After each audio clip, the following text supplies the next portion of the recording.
stage. We've now landed the boost stage over 500 times.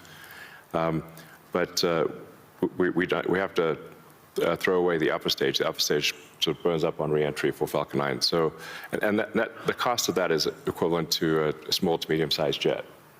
So, but with Starship, which is a giant rocket, it's the largest flying machine ever made. That's the rocket that you're using for the idea of going to Mars, right? Yeah, Mars and the Moon, as well as for high-volume satellite stuff. So, Starship.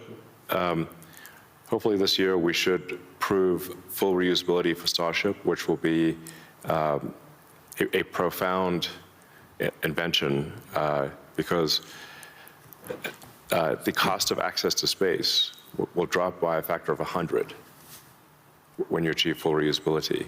Right. It's the same sort of economic difference that you would expect that, between, say, a reusable aircraft and a non-reusable aircraft. Like if you have to throw your aircraft away after every flight, that would be a very expensive flight. But if you only have to refuel, then it's the cost of the fuel. And so that's really the fundamental breakthrough that gets the cost of access to space, we think, below the cost of freight on aircraft. So, you know, under $100 a pound type of thing easily. Wow. So it makes putting large satellites into space very low, very cheap. And then when you have solar in space, you get 5 times more effectiveness, maybe even more than that, than solar on the ground, because it's always sunny. It's cold. And It's always sunny, so you don't have a day-night cycle or seasonality or weather, and you get about 30% more power in space because you don't have atmospheric attenuation of the power. Right. The net effect is solar is 5 times more. Any given solar panel will do 5 times more energy in space than on the ground. Is there any capacity in doing that and then taking that power and bringing it back to Earth? Is there any way of doing that, or you're just taking that power and utilizing it for the needs, like building AI data centers in space? I think the case, it's a no-brainer for building solar-powered AI data centers in space, because as you mentioned, it's also very cold in space. If you're in the shadow, then it's very cold in space, just 3 degrees Kelvin. So you just have solar panels facing the sun, and then a radiator that's pointed away from the sun, so it has no sun incidence, and then it's just cooling. It's a very efficient cooling system. So net effect is that the lowest cost place to put AI will be space, and that'll be true within 2 years. Maybe 3 at the latest. Wow. So looking 10 or 20 years out, how would you describe success with AI or space technology, and where do you see it? Are you more certain what's going to happen in the next 3 years, or 5 or 10? I don't know what's going to happen in 10 years, but the rate at which AI is progressing, I think we might have AI that is smarter than any human by the end of this year, and I would say no later than next year. Wow. And then probably by 2030 or 2031, call it 5 years from now, AI will be smarter than all of humanity collectively. We only have a number of minutes left, but I want to humanize you for a second. So there's no speculation that you're make a joke about peace. Right. I want to.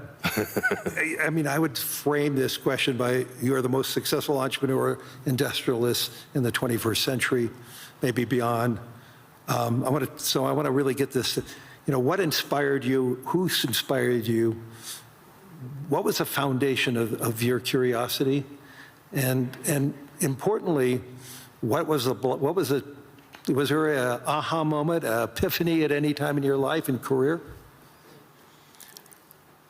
Well, I mean, as a kid, I read a lot of science fiction, sci-fi, fantasy books, Yeah, we talked about and comic books, and I always liked technology. I didn't expect to be where I am today. That seems incredibly implausible. But yeah, I was inspired by reading about books about the future, about science fiction, and I guess I want to make science fiction not fiction forever. At some point, turn science fiction to science fact. You know, we want to have like Starfleet and Star Trek, really, for real, like where we actually have giant spaceships traveling through space, going to other planets, traveling to other star systems, I'm going just places interested where if we've I never could be gone. beamed up to go back to New York. I'd like to just be beamed back to New York instead of flying. Yeah. Talking about Star Trek. No, I guess my essential, what I would call the philosophy of curiosity. I'd like to understand the meaning of life. You know, is the standard model of physics correct regarding the beginning of life, beginning of existence, and the end of the universe? What questions do we not know to ask that we should ask? And AI will help us with these things. So I'm just trying to understand, how do we get here? What's going on? What's real? Are there aliens? Maybe there are. And if we've got spaceships that are traveling to other star systems, we may encounter aliens, or we may find many long dead alien civilizations. But I just want to know what's going on. I'm curious about the universe, and that's my philosophy. Do you see yourself ever going to Mars in your lifetime? Yeah, I mean, I would say, like, That's a long commitment. I've been asked. Isn't that 3 years each way? It's 6 months. 6 months, that's all it is? Yeah, 6 months, but the planets only align every 2 years. Okay. So, yeah, I've been asked a few times, like, do I want to, die on Mars? And I'm like, yes, but just not on impact.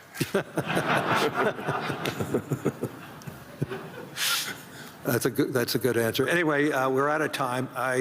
Hopefully everybody enjoyed this. I mean, there's so many myths around Elon Musk. I could tell you he's a great friend, and I constantly learn so much from him. And I'm totally inspired by what he has done.